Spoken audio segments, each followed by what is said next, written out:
महाराष्ट्रातील 22-23ला विद्यार्थी संख्या शेवटच्या वर्गाची पूर्ण नसल्यामुळे ज्या शाळा, शिक्षक, शिक्षकेतर कर्मचारी यांना अद्यापही अनुदान मिळालं नाही, त्यांच्या संदर्भात आकाश राठोड, वायदंडेजी यांच्या माध्यमातून 2.5 वर्ष संघर्ष सुरू आहे। मागील 2.5 वर्षात समीर सावंत यांनी आम्हाला सांगितलं होतं की 14 ऑक्टोबरचा GR मध्ये तुमचा मुद्दा आहे, 24-25ला विद्यार्थी संख्या असल्यामुळे तुम्हाला अनुदान मिळेल।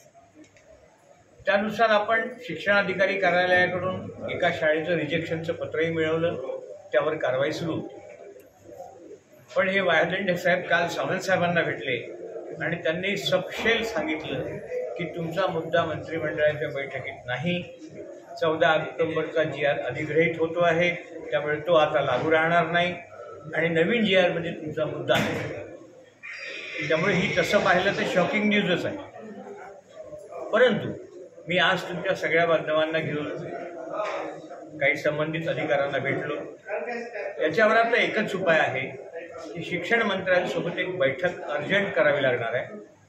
त्याच्यासाठी मी मंगळवारी इथं वायदंडे सरांना सोबत घेऊन येईल आणि शिक्षण मंत्र्यांसोबत जितक्या लवकर या प्रश्नावर भेट लावता येईल तितक्या लवकर, म्हणजे 1 आठवड्याच्या आत ती बैठक लागेल अशी व्यवस्था करेल। शिक्षण मंत्र्यांकडून हा मुद्दा जर सुटला नाही तर आम्हाला मुख्यमंत्र्यांकडे जावं लागेल, त्यासाठीही आम्ही तयार आहोत। आणि तिसरी शेवटचं, शासनाने कुठे ऐकलंच नाही तर आम्हाला कोर्टात देखील जावं लागणार आहे, त्या कोर्टाच्या तयारीत देखील आम्ही सर्व आहोत।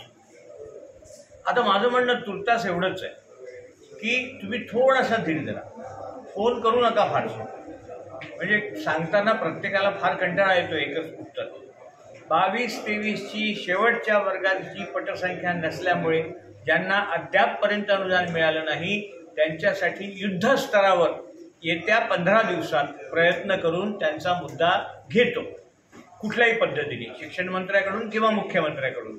आणि झालंच नाही तर तुमच्यासाठी मी स्वतः 15 दिवसानंतर कोर्टात जातो। तुमच्यास एवढेच, तुम्ही पाठीवर हात ठेवून लढ म्हणा, लढतोय। धन्यवाद।